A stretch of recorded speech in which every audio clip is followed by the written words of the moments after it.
Welcome back. It's Breakfast Extra, and we begin this hour with our first big report. And this one is on the developing security concern in the northeast. Borno State Governor Babagana Zulum is again warning that the Lake Chad region remains one of Nigeria's weakest security points. He says insurgents continue to exploit the vast unmanned Tumbes Island, where military presence is almost non-existent. According to the governor, without a full military offensive and sustained boots on the ground, both on land and along the waterways, the region will remain vulnerable, threatening communities and food security efforts across Borno and neighboring countries. So before we begin the conversation, let's take you to Borno, where our correspondent Umaru Kirawa had been following the governor's renewed call for urgent action. Let's take a look at his package from during the week. Securing the Lake Chad region, particularly its shores, remains a Herculean challenge and a major stumbling block for peace in the sub-region. Experiencing a little relative peace as far as this fight against insurgency is concerned, and suddenly the resurgence of these insurgents, particularly ambushing military command, and even injuring or even killing the commandant of this is a very, very unfortunate incident. The Nigerian government and the Nigerian military should have to re-strategize their tactics, because this is, I can say, a lapses in the tactical war front. A major route for terrorists operating at the fringes of Nigeria's northeast region, Chad, Niger and Cameroon, Borno's governor, Professor Babagana Zulum, says serves as a major logistical route for emphasis given terrorist and enabling environment. We used to have air interdictions and others, but the total military operation that involved the naval, the air force and ground troop purposely intended to reach up the Tumbes has never been done. We want to deploy more drones. What will happen on the ground? Yes, we thank God, but we need more. Nigeria's Chief of the Air Staff, Air Marshal Sunday Anike, during an operational tour of Air Force Air Commands in Maiduguri, Borno State, met with personnel to reinforce interagency collaboration and increase efforts to tackle insecurity. We have also continued to expand our intelligence, surveillance, and reconnaissance efforts in the theater to enhance target identification, protect civilians, and I repeat, minimize collateral damage. Borno State Governor Professor Zulum expressed worry at the lack of joint security operations in the Tumbes, Sambisa, and shores of the Lake Chad, saying that there is a need to target the hideouts of the terrorists. As Nigeria steps up the tempo of its attacks on terrorists and terrorist elements, citizens will be hoping that this can be an end to terrorism, one and for all. In Maiduguri for News Central, Umaru Kirawa. That was the report by our correspondent Umaru Kirawa. He joins us live now from Maiduguri with more on this developing situation. Umaru Kirawa, thank you very much for joining us. You are welcome. Superb package there. I was worried for your safety, but of course you are a professional now, aren't you? That's why the boss likes you best. But Umaru, in your report, we saw that the governor spoke about ungoverned spaces along the Tumbes. Could you please explain what this vacuum means? Exactly how are these spaces ungoverned? I mean, Nigeria, it's facing a multidimensional security challenge, and this calls for a multidimensional approach towards targeting or addressing these security challenges. And most importantly, even the security forces are aware of some of the ungoverned spaces because of the large landmass of Nigeria. And of course, the vulnerability of the border is still a major cause of concern, particularly along the shores of the Lake Chad, which the governor is hammering on, saying there has been never military operation in that regard. And most importantly, the situations can be analyzed in different aspects. First, with regard to the issue of the multinational joint task force, which is charged with the responsibility of ensuring the safety of the different borders and different parts of the Lake Chad, Niger, Chad, Cameroon, and Nigeria.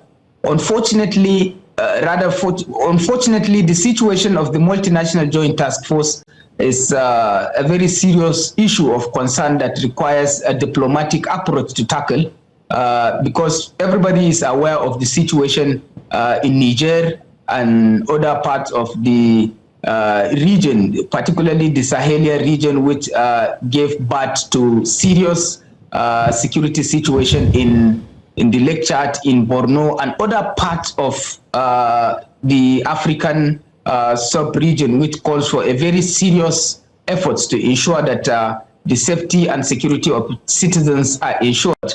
And most importantly, leaders across the different parts of the Lake Chad really need to engage beyond words, to match words with action to ensure that the safety and security of the citizens across the different parts of the Lake Chad is ensured. We might be practicing different system of governance. Nigeria might be practicing democracy and Niger will be practicing, but yes, the issue of security should be primacy, should be of essence. It's the primacy of governance, whether it's an autocratic system, whether it is the democracy, whether it is kakistocracy, or whatever type of crazy that Umaru, a country is. Umaru, I hate to break it, but we have very limited time, and I'm very curious about one particular thing. Now, you said that these spaces are ungoverned. I'm wondering exactly how come that is, because if you have the MJTF operating there, that means that they're there on duty. They must have been posted there. So how exactly is it ungoverned? That's one. On the other hand, the people who live there, what kind of activities do they engage in, and how does the dynamic of the terrorists or the bandits affect their daily lives? I'm just trying to get a sense of geography, commerce, and all from this environment that we're talking about here, because specifically you're saying it's ungoverned. Yes.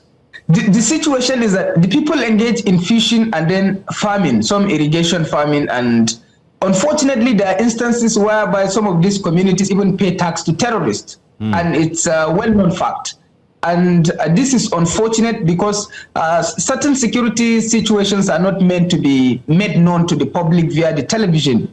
I mean, it will further expose the vulnerability, and it will further make the situation more problematic than a solution. So it's very strange then, because if the multinational JTF are on ground, then that must mean that there's a joint effort by all the countries, Chad, Cameroon, and Nigeria, to actually oversee that area or police that area. But it's yet ungoverned. So that's the confusing bit for me.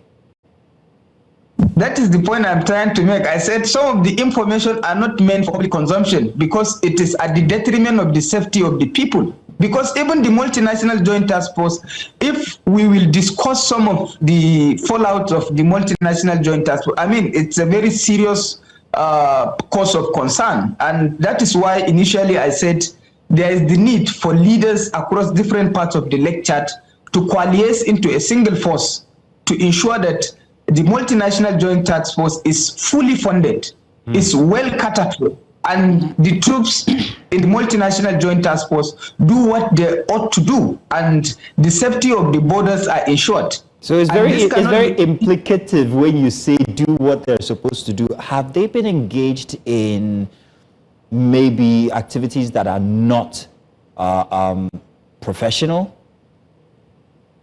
I mean, the governor, the other time the governor was complaining with regard to the funding of the multinational joint task force.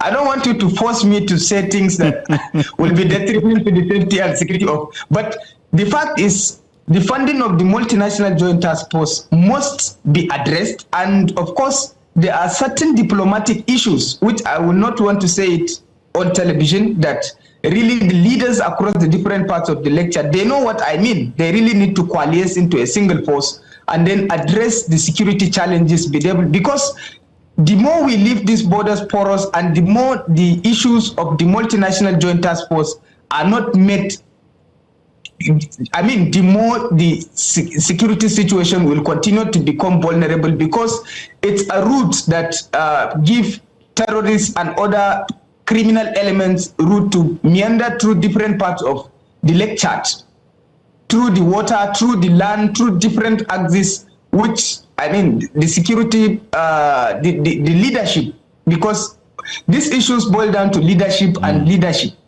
to ensure that the multinational joint task force are supported, the multinational joint task force are enhanced, and security operations across the Lake Chad, the Tumbus, and the Sambisa forest are well done to ensure the safety and security of the people. And most importantly, the persuasive effort of the government, which they call the non-kinetic approach, will also be scaled up to ensure that terrorists are also encouraged to surrender, because as of now, we have over 300,000 terrorists that have surrendered, according to the Borno state governor. This raises a lot of concerns and serious arguments with regard to the issue of the security of this Lake Chad, and of course the vulnerability of the areas and the ungoverned spaces, which requires very serious attention. Now we are seeing the abduction of school children and closing down of schools, which invariably gives opportunity for those that are campaigning for Western education is forbidden. Indirectly they are achieving what they are saying, and the government really need to step up efforts to match words with action to ensure the safety and security of the citizens, because that is the primacy of governance. Any government that fails or neglects to ensure the safety and security of the citizens, that government should, ab initio, should not be there, and others other people should be in the fore to ensure the safety and security, because that is the primacy of governance, and that is what the leaders have vowed and have pledged to ensure. And unfortunately, we are seeing some unfortunate happenings that really need to be addressed and nipped in the bud. Right. So, Umaru, thank you for the reporting. I would have asked a question, but again, maybe my question would not be for public consumption. And since you're on this report, I'm sure we'll follow up with you and see how this unravel. Because insecurity is something that is just it's everywhere. And Kirawa, I don't mind that you couldn't tell us definitively some of these details, because I understand how that affects your investigative information gathering and all. So I do understand, and of course it must be for the security of the people there. And then we appreciate you for giving us the report. Thank you. Thank you very much, Kirawa. Queen, and thank you, Mazino.